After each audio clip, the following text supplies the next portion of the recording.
Le gouvernement a pris la décision de suspendre la mise en œuvre de la réforme et de laisser le débat se tenir sereinement dans le cadre du projet de loi de finances pour 2026. Bonne nouvelle pour tous les micro-entrepreneurs, la réforme sur le seuil de franchise en base de TVA à 25 000 € est suspendue pour toute l'année 2025, mais restez bien jusqu'à la fin de la vidéo parce que c'est loin d'être fini. Salut, c'est Benjamin, j'accompagne des milliers d'indépendants tous les mois à gérer leur facturation et leur comptabilité avec Abi. Commençons par le commencement. La bonne nouvelle, c'est que pour cette année 2025, vous allez conserver les seuils de franchise en base de TVA qui étaient initialement en vigueur au 1er janvier 2025. On reste donc en franchise en base de TVA en 2025 si on ne dépasse pas 41 250 € pour la prestation de service et 93 500 € pour la vente de marchandises. Les seuils de franchise en base de TVA qui vous font dépasser au 1er janvier 2026, vous savez le fameux seuil minoré, restent également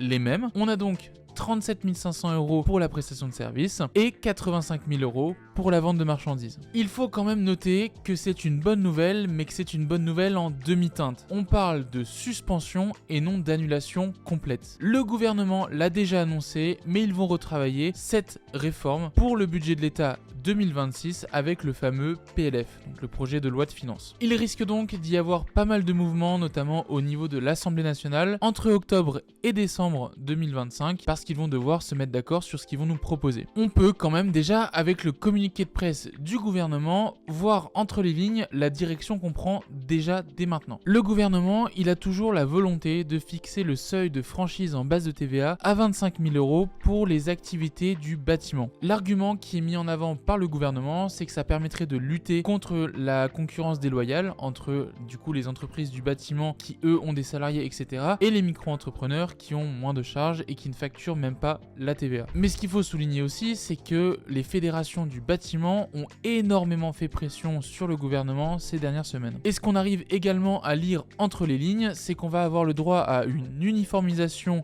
du seuil et les grands perdants dans cette bataille vont être tous ceux qui font de la vente de marchandises. Je vais vous lire la phrase du communiqué de presse qui est la suivante: une solution qui simplifie véritablement le dispositif en diminuant le nombre de seuils et en retenant une franchise adéquate. Ce qu'on peut comprendre, c'est qu'on va avoir le droit sûrement à une seule franchise de TVA pour tout le monde, quel que soit le type d'activité, à part du coup le secteur du bâtiment qui bénéficierait d'un traitement à part et qui serait sûrement supérieur à 25 000, mais à comprendre qu'il resterait dans les eaux des seuils actuels. Vous l'aurez compris, l'année prochaine, on aura sans aucun doute une évolution des seuils de franchise en base de TVA, mais elle sera sûrement moins violente que celle qui était prévue dès le 1er janvier 2025. La meilleure manière de rester informé de ces évolutions, c'est de vous abonner à la chaîne d'Abi, d'activer la cloche. Je ferai plein de vidéos pour vous expliquer en temps et en heure qu'est-ce qui va changer en 2026. Dans tous les cas, avec Abi, quelle que soit l'évolution des seuils, on vous accompagne et on vous aide dans le passage à la TVA avec l'application où absolument tout vous est facilité pour gérer cette TVA sans stress. En attendant, je vous remercie d'avoir regardé cette vidéo. N'hésitez pas à mettre un petit like, ça soutient